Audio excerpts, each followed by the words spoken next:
Sanggar Cerita mempersembahkan Sabda Pandita Ratu.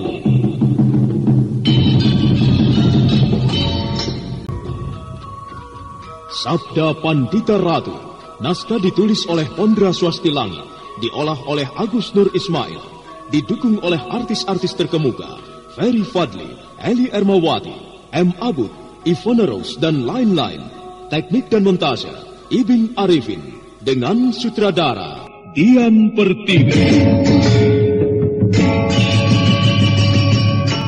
Sabda Pandita Ratu kali ini mengetengahkan episode yang ketiga dengan judul Purnama Kambang Ayun.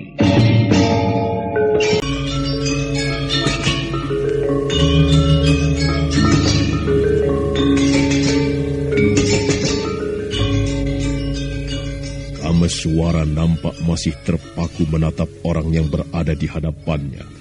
Sementara Rakai Walengpu Kumbayoni hanya tersenyum setelah berkata demikian. Wajahnya kelihatan tenang. Dari kata-katanya, laki-laki muda yang sebenarnya berusia sangat panjang ini sepertinya mengandung arti yang cukup dalam. Sekali lagi Kameswara menarik napas panjang. Suasana jadi nampak hening sejenak. Sementara di luar sana, rembulan nampak sudah bergulir jauh dan bintang-bintang lelah berkedip.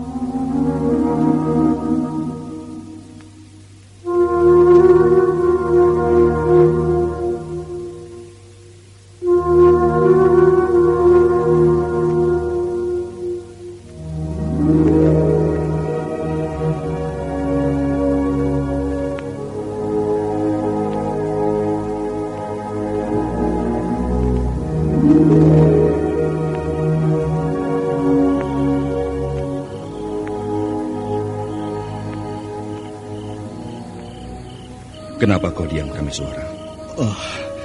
Tidak, tuanku. Saya hanya berpikir, apakah tuanku tidak salah bicara?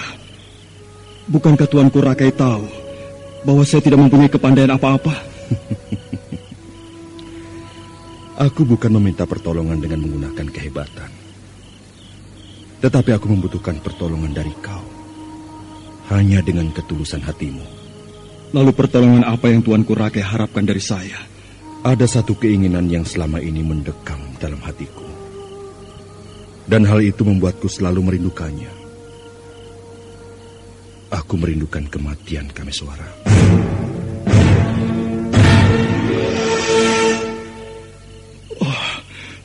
Saya tidak mengerti maksud tuanku Rakai. Aku menginginkan kematian, Kameswara. Usiaku sudah terlalu panjang. Aku tak akan menemukan kematian jika tak ada orang yang membunuhnya.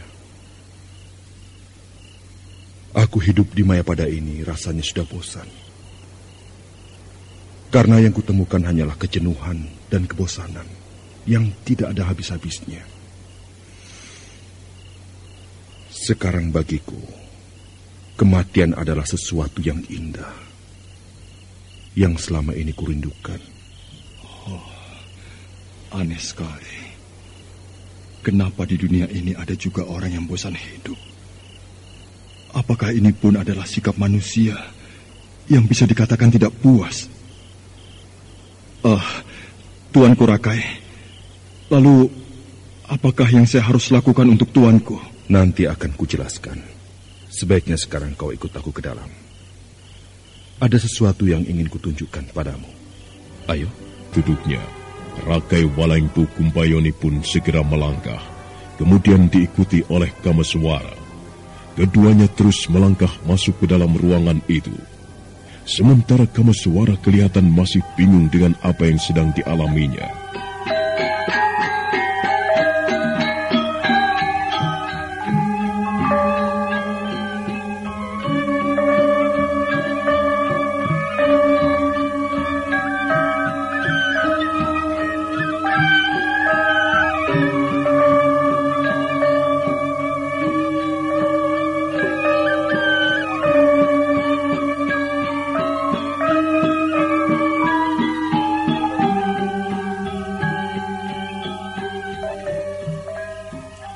Di tempat inilah aku menghabiskan waktu dengan cukup menjemukan.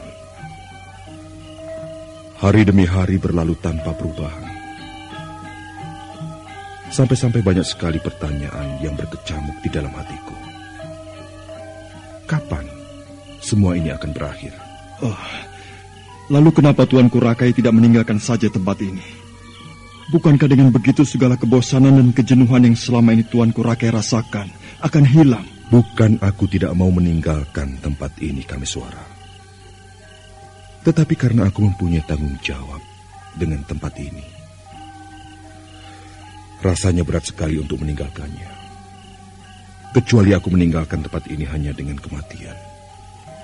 Apakah menurut Tuanku Rakai, kematian adalah suatu jalan yang terbaik untuk lari dari kejenuhan?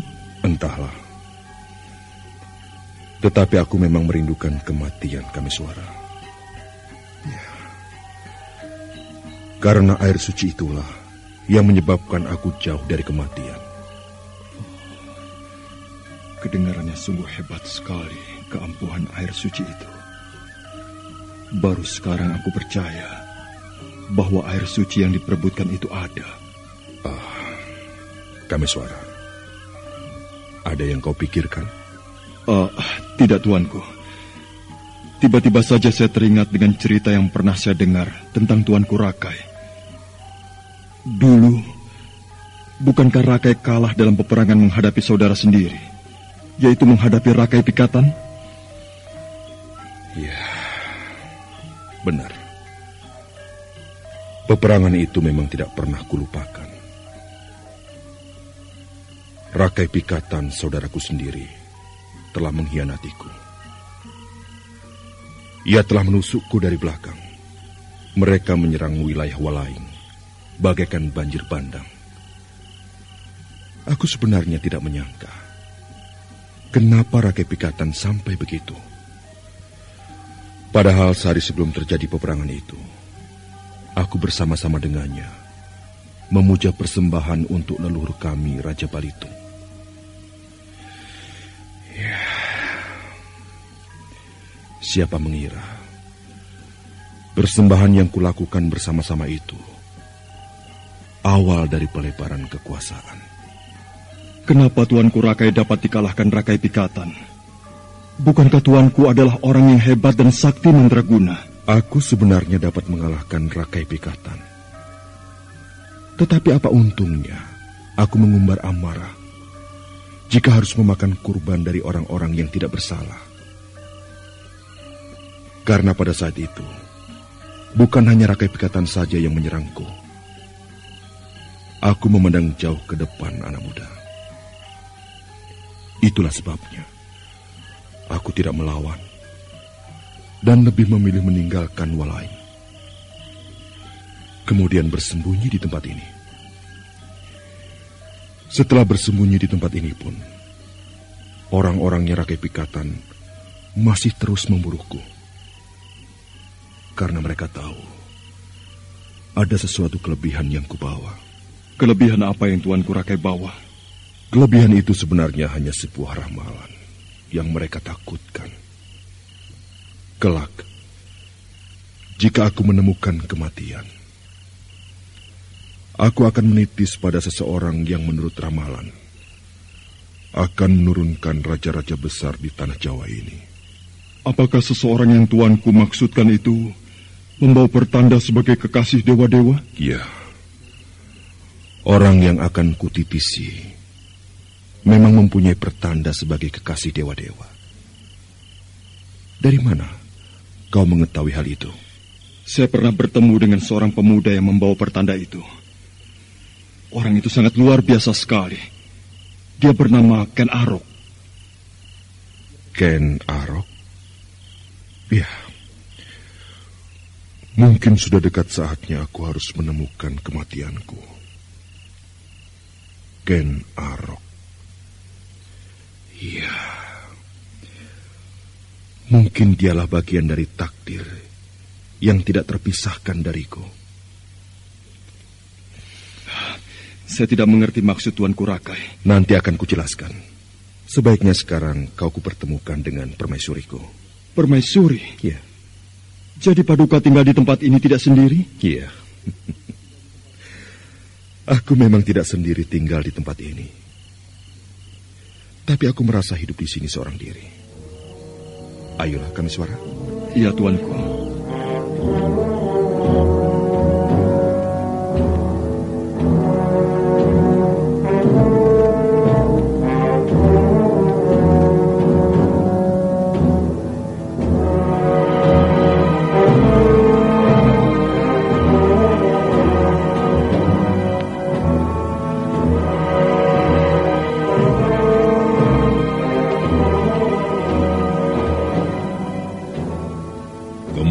Kameswara mengikuti langkah Rakai Walengpu Kumbayoni. Setelah beberapa saat melewati sebuah lorong yang terang, keduanya pun tiba di sebuah ruangan yang indah, yang tak kalah indahnya dengan ruangan depan. Dinding-dinding di ruangan ini terbuat dari batu pualam yang mengkilap, sementara di sudut lain ada 5 obor yang menyala.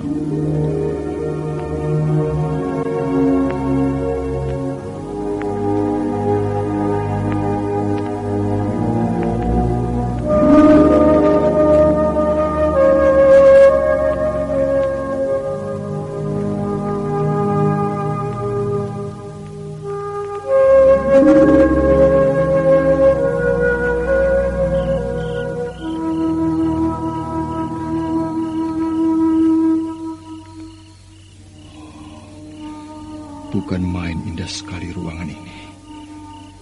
Aku sebenarnya tidak menyangka di tempat yang tersembunyi seperti ini ada sebuah tempat dengan ruangan yang indah gemerlapan. Dan obor itu pun kelihatannya menyala tidak sembarangan, melainkan atas sebuah mantra. Kamiswara, bagaimana dengan tempat ini? Luar biasa, tuanku. Indah dan menakjubkan. Siapa sangka di tempat yang tersembunyi seperti ini ada ruangan-ruangan yang indah. Ruangan apakah sebenarnya tempat ini, Tuanku Rakai? Disinilah ruangan istirahat permaisuriku. Ruangan istirahat permaisuri Tuanku? Iya. Tetapi di ruangan ini saya tidak melihat siapa-siapa kecuali kita berdua, Tuanku. Sebentar lagi kau akan melihatnya, Kamiswara. Setelah berkata demikian, Rakai Walengpu Kumbayoni pun segera melangkah beberapa tapak ke depan. Dia berdiri di sebuah sudut sambil menatap tajam ke sebuah tempat. Perlahan kedua bibirnya bergetar mengucapkan mantra. Dan sebentar kemudian, samar-samar muncullah sebuah bayangan seorang wanita. Beberapa saat kemudian, bayangan itu pun segera menjelma menjadi seorang perempuan yang cantik. Perempuan itu berdiri dengan mata terpejam, sementara pakaiannya yang tipis terurai hingga menyentuh lantai ruangan. Luar biasa, cantik sekali perempuan ini. Sungguh tidak kusangka kalau Rakai Walengpu Kumbayoni mempunyai permaisuri secantik ini. Tuanku Rakai, apakah permaisuri tuanku sedang tidur? Iya, dia sedang tidur. Dia tidur sejak hidup bersamaku di tempat ini. Apakah maksud tuanku, permaisuri tidur sepanjang hidupnya di tempat ini? Artinya, dia tidak pernah bangun sejak saat itu? Benar. Itulah sebabnya aku mengatakan bahwa aku hidup di tempat ini seperti sendiri. Ya. Seharusnya permaisuriku menemukan ketenangan sekian ratus surya yang lalu. Tetapi itulah yang ia alami. Ia tidur di sepanjang hidupnya. Benar-benar sebuah kehidupan yang aneh. Sungguh tidak kusangka kalau aku akan menemukan hal-hal yang aneh seperti ini. Permaisuri ini begitu cantik dan menggiurkan. Tapi sayang hidupnya hanya ia lalui dengan tidur. Oh, gila. Laki-laki mana yang tidak akan tergiur melihat keindahan seperti ini? Kulitnya begitu halus dan bersih. Kameswara, Kelihatannya kau mengagumi istriku. Tidak tuanku. Aku hanya merasa heran. Sungguh sangat disayangkan sekali perjalanan hidup permaisuri tuanku. Hanya dilalui dengan memejamkan mata dan bermimpi. Iya. Aku sendiri tidak berbuat apa-apa. Tetapi bagaimana dengan sosok istriku ini, Kameswara? Iya. Terus terang permaisuri tuanku sangat cantik. Kalau boleh saya katakan, mungkin kecantikannya seperti seorang bidadari. Kau terlalu melebih-lebihkannya, Kameswara. Ya, tetapi aku percaya dengan apa yang kau ucapkan. Iya, berbahagialah tuanku mempunyai istri seperti ini. Seharusnya memang begitu, Kameswara. Kameswara, permaisuriku pun adalah seorang wanita yang membawa pertanda sebagai kekasih dewa-dewa. Benarkah tuanku? Iya. Dari kecantikan yang terpancar di wajahnya, kau bisa melihat. Itulah pertanda yang ia bawa. Oh, kalau begitu ia mempunyai persamaan seperti yang dibawa oleh Ken Arok. Wah, luar biasa sekali. Karena kecantikannya inilah peperangan itu terjadi. Rakai Pikatan adikku sangat tergila-gila sekali pada permaisuriku. Dan lebih dari itu, Pikatan mengetahui bahwa dari rahim permaisuriku bakal melahirkan raja-raja besar yang akan menentukan wajah tanah Jawa Dwipa ini. Lalu apakah tuanku Rakai sudah mempunyai putra? Belum. Barangkali aku tak akan mempunyai putra. Kecuali setelah menitis, mungkin dari situlah aku mempunyai keturunan yang akan menurunkan raja-raja di tanah Jawa ini. Kameswara, sekarang aku rasa saatnya sudah tiba. Karena apa yang selama ini kuinginkan dan kuharapkan sudah jelas di hadapanku. Aku memilihmu karena kau juga bagian dari takdir yang tidak terpisahkan dari perjalanan hidupku. Kameswara, aku harap kau tidak menolaknya. Mungkin sekarang sudah saatnya ku jelaskan permintaan tolong apa yang kuharap darimu. Kameswara, antarkanlah aku ke gerbang kematian.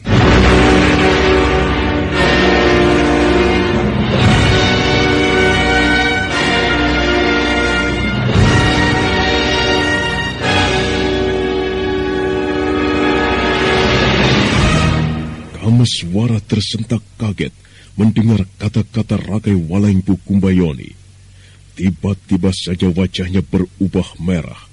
Sementara tatapan mata Rakai Walengpu Kumbayoni seperti mengharapkan sebuah penantian yang selama ini ia tunggu-tunggu. Setelah beberapa saat dia menatap Kameswara, Rakai Walengpu Kumbayoni pun melangkah mendekati istrinya yang diam terpaku bagai arca batu. Setelah itu dia berbalik, kembali menatap wajah Kameswara.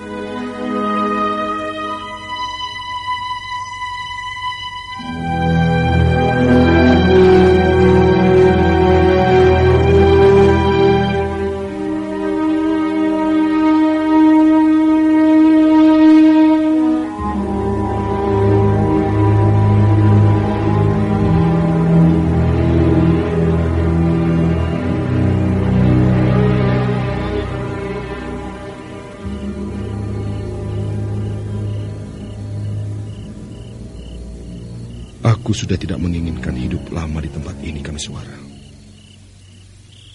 Aku berharap kau menjadi saksi atas berbagai peristiwa yang bakal terjadi di bumi Nusantara ini. Dan sekaligus kau pun turut berperan di dalamnya. Kelak akan jatuh ke bumi sebuah benda aneh dari langit Dan benda itu pun akan ikut mewarnai berbagai peristiwa yang akan terjadi di tanah Jawa ini. Saya masih belum mengerti apa yang Tuanku Rakai maksudkan. Nanti juga kau akan mengerti. Kameswara, sekarang mendekatlah kemari.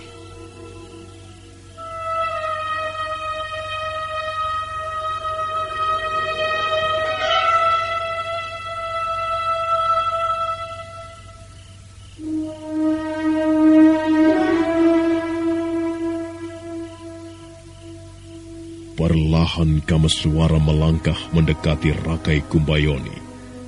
Kembali suasana menjadi hening. Setelah beberapa tapak melangkah dan hampir mendekati Rakai Walaingpu Kumbayoni, Kameswara pun menghentikan langkahnya. Sambil tersenyum, Rakai Kumbayoni mencabut pusakanya yang terselip di sela-sela pinggangnya. Sekarang aku ingin mati dengan pusaka ini. Aku rasa dengan cara inilah aku akan menemukan ketenangan. Kameswara, peganglah pusaka ini dan turutilah apa yang menjadi keinginanku. Perlahan Kameswara melangkah mendekati Rakai Kumbayoni. Kembali suasana di ruangan itu menjadi hening.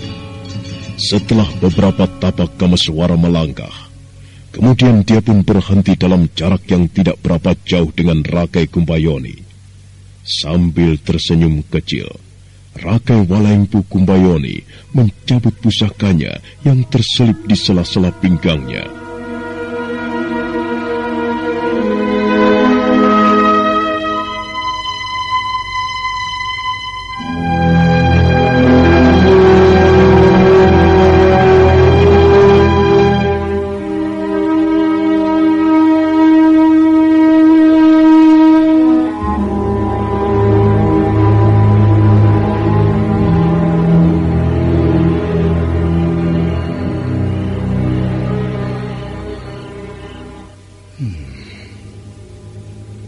Pusaka ini sudah cukup lama mengikuti perjalanan hidupku. Sekarang aku ingin mati dengan pusaka ini. Aku rasanya dengan cara inilah aku akan menemukan ketenangan. Kameswara, peganglah pusaka ini dan turutilah apa yang kuinginkan. Peganglah.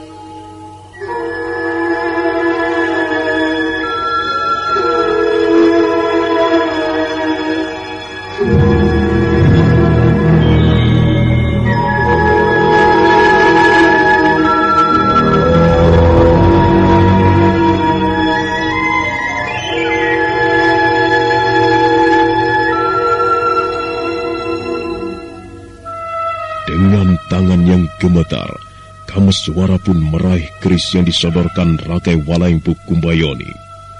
Setelah pusaka itu berada dalam genggamannya, ditatapnya dalam-dalam pusaka itu. Dan setelah itu, dia menoleh ke wajah Rakai Kumbayoni. Apa sebenarnya harus kulakukan dengan pusaka ini? Oh, jagat Dewa Batara. Bagus. Nah, sekarang turutilah perintahku. Dan aku harap kau tidak menolaknya. Tunggu sebentar, Tuanku Rakai. Apa maksud Tuanku Rakai sebenarnya dengan pusaka ini? Apakah dengan memegang pusaka ini, saya dapat menolong Tuanku? Ya, hanya dengan pusaka itulah kau bisa memenuhi permintaanku. Baiklah, saya bersedia menolong Tuanku. Tetapi itu pun jika saya mampu melakukannya. Tetapi jika saya tidak mampu, saya harap Tuanku Rakai tidak usah kecewa. Kau pasti mampu melakukannya, Kameswara. Aku hanya menginginkan kau menikam dadaku dengan pusaka itu.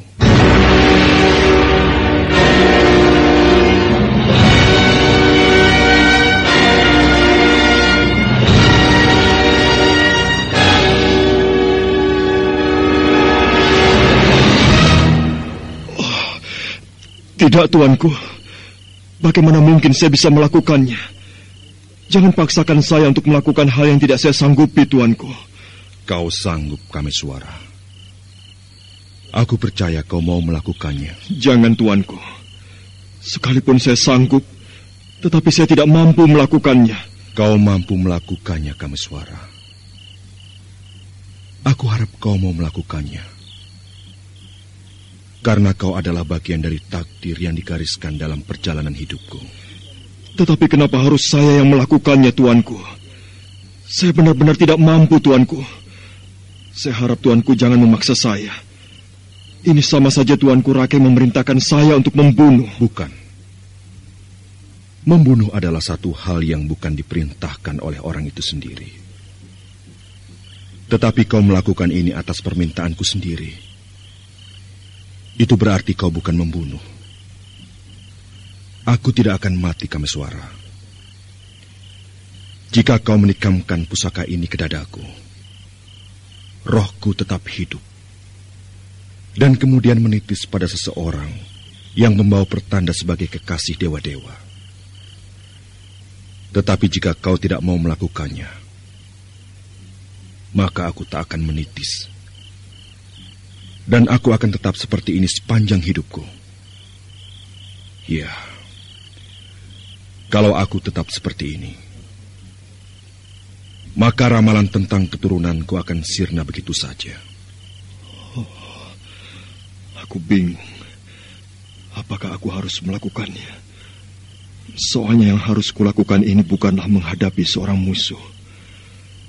Jika musuh, mungkin aku masih mampu membunuhnya. Tetapi ini adalah permintaan dari orang yang tidak mempunyai kesalahan apapun. Benarkah apa yang dikatakannya? Bahwa ia akan menitis setelah kutikam dengan pusaka ini? Aku masih ragu. Bagaimana, Kameswara? Apakah kau mau memenuhi permintaanku? Saya masih bimbang, tuanku. Tak ada yang perlu kau bimbangkan, Kameswara. Aku justru akan berterima kasih jika kau mau melakukannya. Kau sanggup, bukan?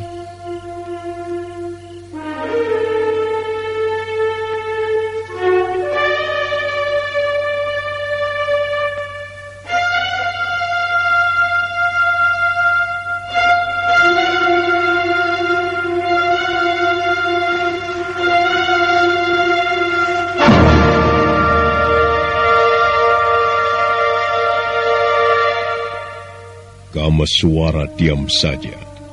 Dia tidak segera menjawab kata-kata Rakai Walaingpu Kumbayoni. Kembali dia menatap pusaka yang berada dalam genggaman tangannya. Setelah itu dia menatapnya dalam-dalam. Kemudian Kameswara kembali menatap wajah Rakai Kumbayoni. Baiklah, tuanku. Saya akan melakukannya. Tetapi maafkanlah atas kelancangan saya ini. Kau tidak perlu meminta maaf. Karena ini aku yang meminta. Lakukanlah. Semoga dewa-dewa mengampuni kesalahanku. Nah, bersiap-siaplah Tuanku Rakai.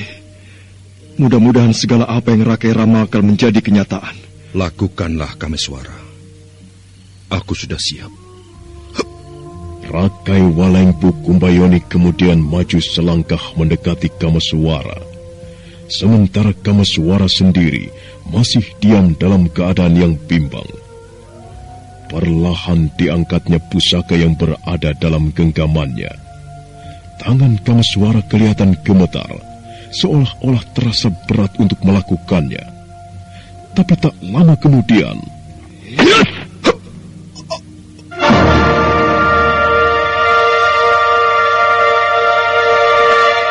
dalam sekejap, keris itu pun sudah terbenam di dada Rakai Kumbayoni.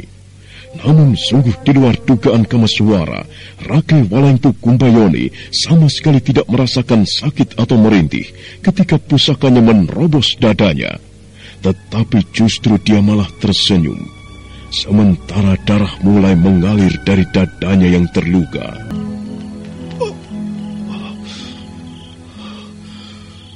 Kameswara, terima kasih atas bantuanmu. dalam memenuhi permintaanku ini. Mendekatlah kemari. Ada sesuatu yang ingin kukatakan. Tuanku Rakai, saya jadi tidak tega melihat ini semua. Saya benar-benar merasa berdosa. Maafkan atas kelancaran saya ini. Tidak. Kau tidak bersalah. Kau justru membantuku. Sudahlah. Kau tidak perlu mengkhawatirkan keadaanku. Sebentar lagi aku akan segera pergi. Tetapi dengarlah. Suatu saat kita akan bersama-sama. Sekalipun sosokku dalam keadaan yang lain. Kameswara, aku ingin memberikan sebuah nama untukmu, yaitu Sukma Suci. Pakailah nama itu. Sukma Suci? Iya, Sukma Suci.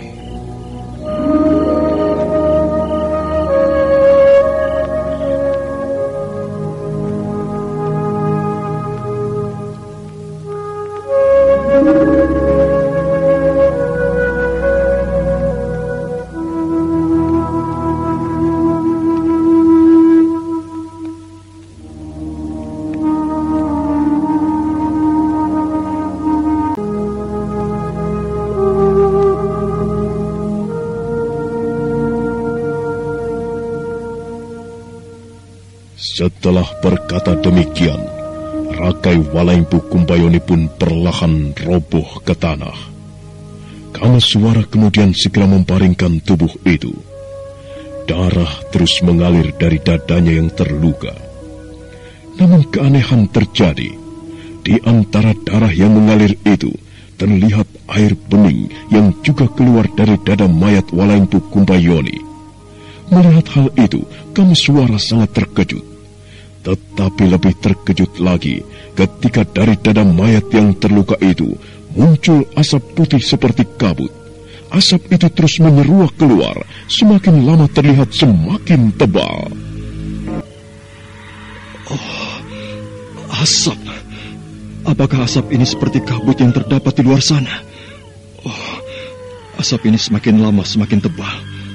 Oh, asap itu sekarang mengurung mayat Rakai Walaingpu Kumbayoni.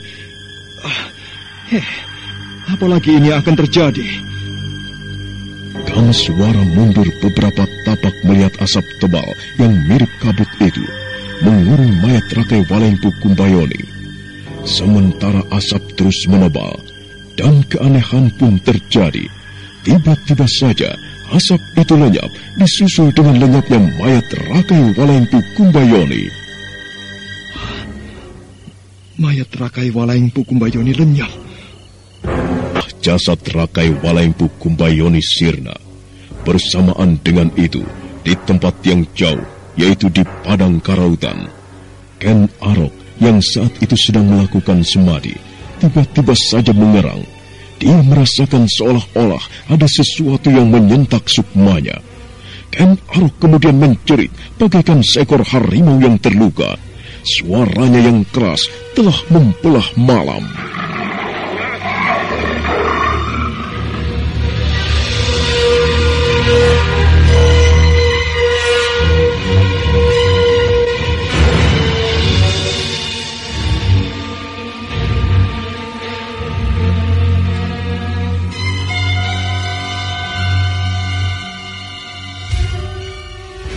Kejadian yang terjadi malam itu antara sirnanya mayat Rakai Walaingpu Kumbayoni yang berada di Kambang Ayun dengan semedinya Ken Arok di padang karautan seakan-akan mempunyai waktu yang bersamaan.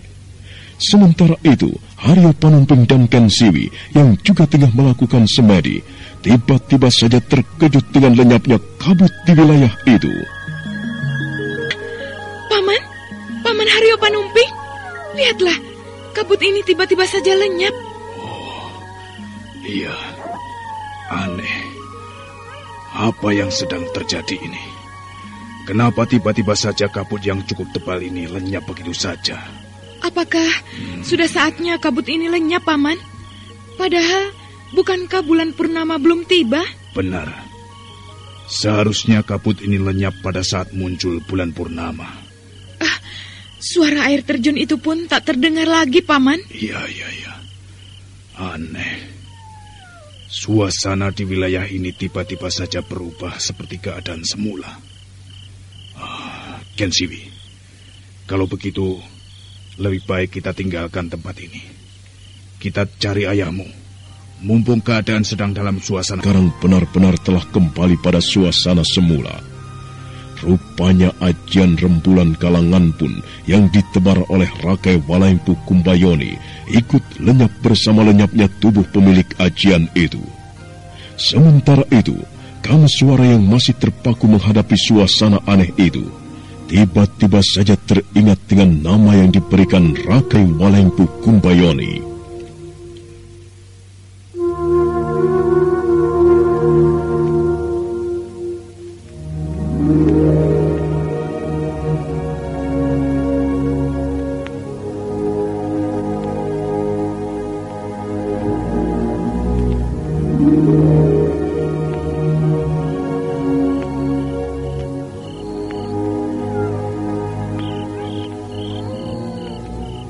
Sukma Suci. Aku tidak tahu apa makna dari nama itu. Kedengarannya sangat tegar sekali nama itu. Sukma Suci. Menurut Rakai Walaingpu Kumbayoni, menurutnya suatu saat aku akan bertemu dan akan bersama-sama dengannya. Apakah benar demikian? Rasanya seperti tidak masuk di akal. Hei, kenapa tiba-tiba saja aku lupa dengan permaisuri Rakai ini? Luar biasa sekali kecantikan perempuan ini. Aku rasa usianya pun sama dengan Rakai Walaingpu Kumbayoni. Betapa sempurnanya bentuk wanita ini. Apakah karena air suci itu sehingga kecantikannya tidak berubah? Kenapa tiba-tiba saja aku tertarik dengan wanita ini? Entah bagaimana seandainya wanita ini menjadi istriku. Mungkin aku akan bahagia memilikinya. Seandainya saja kau bisa bicara atau tersadar dari tidurmu. Ingin sekali aku mengucapkan bahwa aku mencintaimu. Bentuk tubuhmu begitu sempurna. Dan kulit tubuhmu sangat halus sekali. Benar-benar ciptaan yang agung yang sempurna. Sambil menatap penuh kekaguman serta kasmaran yang dalam, Kameswara melangkah mendekati wanita yang berada di hadapannya. Setelah Kameswara merasa dekat sekali dengan wanita itu, perlahan dia menggerakkan tangannya untuk menyentuh wajah wanita itu. Tetapi belum sempat tangannya menyentuh kulit pipi wanita itu, tiba-tiba saja wanita yang berada di hadapan Kameswara ini membuka matanya, dan secepat itu pula Kameswara menarik kembali lengannya. Apa yang ingin kau lakukan, anak muda?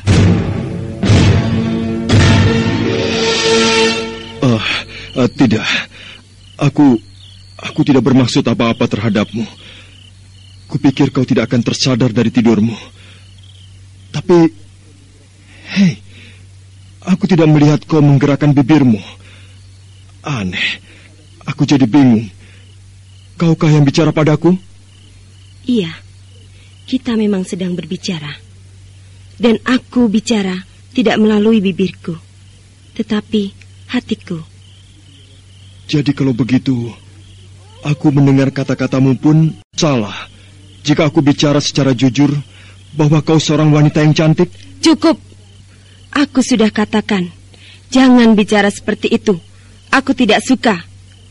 Dan kau tidak pantas bicara seperti itu di hadapan Maharani Sri Sanjayawarsa. Bukan main. Jadi itukah namamu? Maharani Sri Sanjayawarsa. Sebuah nama yang bagus sesuai dengan orangnya. Cantik dan menarik hati. Maharani Sri Sanjaya Warsa.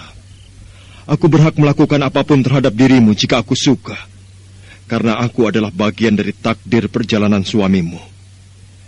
Terus terang, Maharani yang cantik. Aku mencintaimu.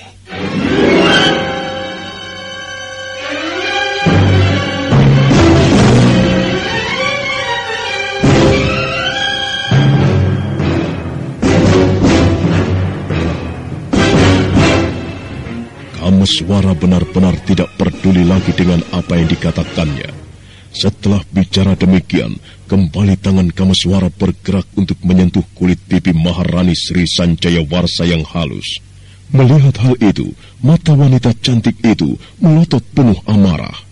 Nah, bagaimanakah tindakan Maharani Sri Sanjaya Warsa melihat tangan Kameswara yang ingin menyentuh pipinya? Dan bagaimanakah sikap Kameswara sendiri? Saudara pendengar, untuk mengetahui jawabannya, nantikanlah kelanjutan kisah ini dalam seri berikutnya. Sampai jumpa.